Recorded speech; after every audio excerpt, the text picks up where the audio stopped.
Hello, everybody, and welcome back. Want to give you part two of the buying process for buyers. And I apologize that the lights are on behind us here. It's much later than expected. I was not able to get it out this morning, so I want to definitely get it out today. Yesterday, we talked a little bit about getting qualified, pre-qualified, the difference between the two. And today, we're going to go over step two, which is identifying what it is that you're looking for. What are your goals? Are you looking for a single family home? Are you looking for a condo, townhome, mobile home? So we're going to really focus on the three. Single family home, also known as SFR, single family residence is what you'll see usually with real estate agents. Condo, townhome. They are different. What's the difference of the three? Single family home is what you think. It's a detached home, sits on a lot, does not have attached walls on either sides, and you've got a little bit of land to it. A condo and a townhome. Now, the legal definitions between a condo and a townhome is that a condo, you don't own the land that you're sitting on. Picture an apartment. That's basically what it is. You're going to have a property that's going to be multi-stories, and you're going to sit one on top of another. They're going to be cookie cutter. One thing to look out for condos is that you really need to pay attention to is that a lot of the properties here in Silicon Valley that you'll see that are condos are converted apartments. They truly are apartments. When you see an older facade on the outside, but the inside's all updated and new, that was an apartment. It's still going to have the thin walls. It's going to have the squeaky floors. It may or may not. But that is what it is. It is an apartment. You'll have a balcony, and typically you'll see coin-op laundry. That's a clue to sit there and say is how old this particular property is. If you see coin-op, it's an older apartment that was converted. It still sell for $1 million though. Look at Palo Alto. Townhomes usually sit on the ground, multi-stories, 2-3 stories high, depending on the age of the property. You'll have a front yard or a backyard, and you own the land that you sit on. The definition can be different depending on where it is you're buying from, but generally that is what it means between them. Now, what I see from my buyers is that, they'll want to be in one of a couple things. One, good schools. Pops up, first thing they'll say, I've got kids, I want good schools. The next thing that they're going to say is that I want to be close to work, or I want to be close to Caltrain because their community, San Francisco, they want to be Caltrain. Now, I've done searches for clients following Caltrain all the way from the San Jose Diridon station all the way up to South San Francisco. Done bullseye searches of 1 mile, 1.5 miles, 2 miles, 3 miles, all the way up. Prices don't get any better. Everyone knows they want to be close to Caltrain. The prices still stay consistent. So if that's what you're looking for, definitely talk to your agent, tell them what you're looking for, and have them show you really what's available so you can set the proper expectations between you and them. We want you to find your property. We want you to find what you're going to be happy with. It has nothing to do with what we may or may not make in a commission. We want you to be happy because when you're happy, what are you going to do? You're going to tell your friends you're happy. You're going to tell them what the service we did. We want the referral. We want to be able to fulfill your needs and to be able to set that high level expectations and maintain it specifically for you. So when you're looking at those and you are looking it down, you want to sit down with your agent and say, okay, I've talked to my lender. Here's the price points that I'm comfortable with. Let's just say once again that you are qualified for $800,000.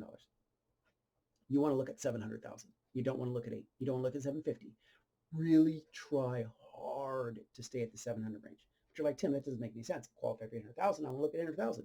You can do that. But what happens when you look at the 800,000 and you like the property 800,000, but there's 4 other people that like the property 800,000 also.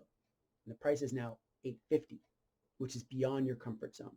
I never recommend that you try and go beyond your comfort zone because when you do that, you're not going to be happy. You're going to be living to pay a mortgage.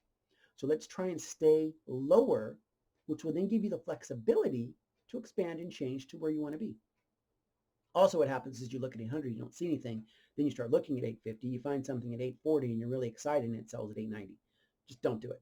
Try your best to stay within your lane that you are comfortable with. Now, I'm going to give you an example. I had a client many, many years ago, and the price points are going to sound really strange to you. Just bear with me because this is probably 17 years ago. But the case remains the same. My client owned a home over on East San Jose. It was a studio. Him, his wife, and his newborn baby boy. And he wanted to sell his property and move into a single family home.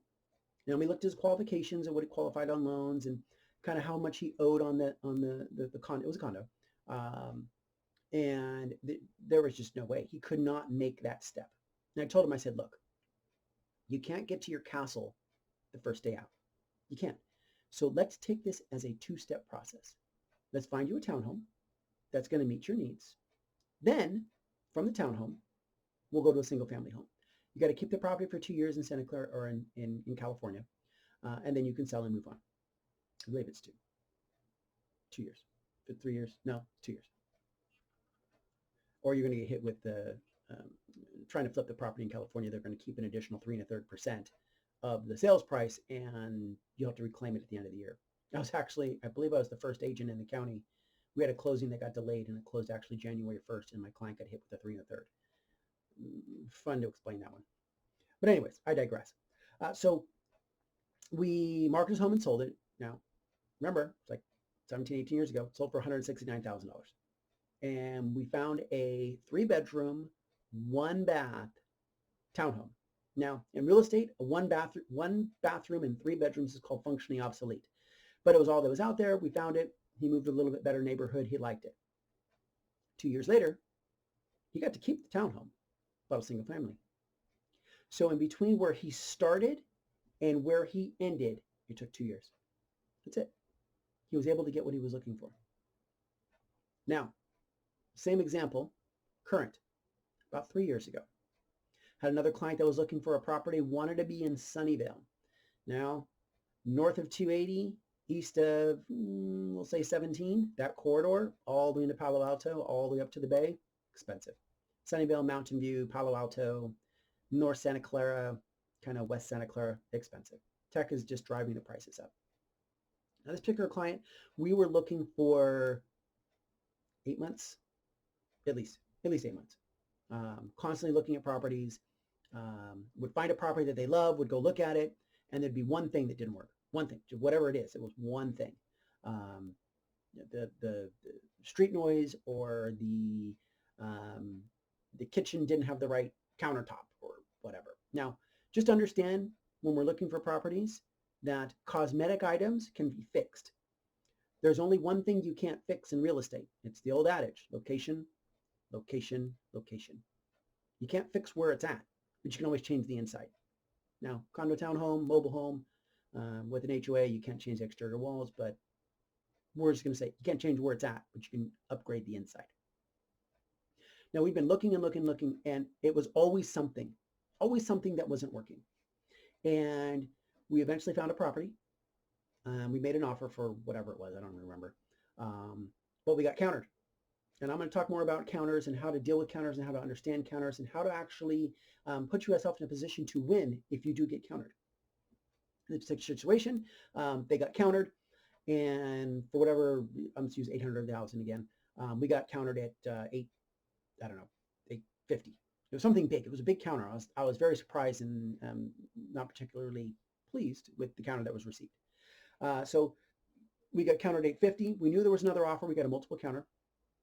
And my client was livid. Not worth it. You know, I checked Zillow, or please don't ever check Zillow for pricing. But anyways, I checked Zillow and its value is not there. And I'm so mad. I'm not going to counter. Always counter, 100% of the time. I begged him, counter, do something, counter back and say, I'm not going to change the price. Counter, original price. We're not going to take the 850. They didn't. They didn't counter. And you can tell where this is going. They didn't get the property. The property sold, I believe, at like $795 or something like that. The other buyer was lower. The other buyer did not raise their price either. The other buyer came back and countered it original, and they got it. And they come to me like, well, what happened? I'm like, I told you to counter. Always counter. Always, always, always counter. You never know what the seller's going to do. I can give a million stories as to different things that sellers do, but let's go back onto looking for the type of property. So with a property that you're looking for, we really want to make sure that you and the agent are on the same page. Now, we want to show you the properties. We do. We want to show you the properties, but we need to work together. We're a team. Lender, agent, you as the client, we're a team. And We have other clients. It's just reality. We do. We have other clients. It's just like if you have two kids, one kid's going to get a little more attention. You try to be fair, but one's going to get a little more attention. I've got two dogs, and one gets more attention because they're always on the lap. Little yappers. Love them. Bonnie and Clyde. Go figure. Rescue dogs. And so with that, we want to, I, for one, like to set a standard of, okay, look, if there's a property you want to see, we can absolutely go see it. If it has an open house, go to the open house. I want you to go to the open house because that way we can split our time. You go to the open house.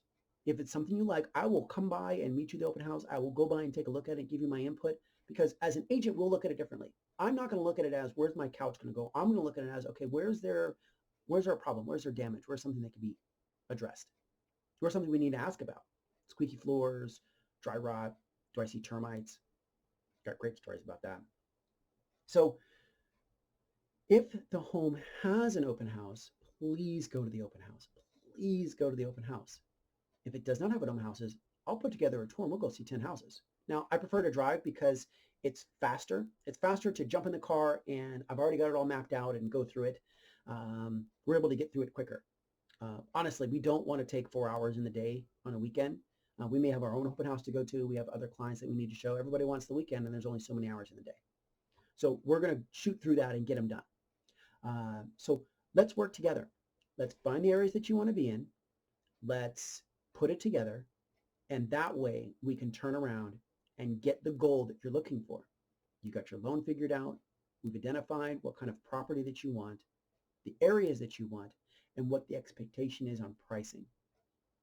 That's how we start our process. Now, if you have any questions about the buying process, feel free to give me a call. I'm always available, or shoot me an email. Put your comments below.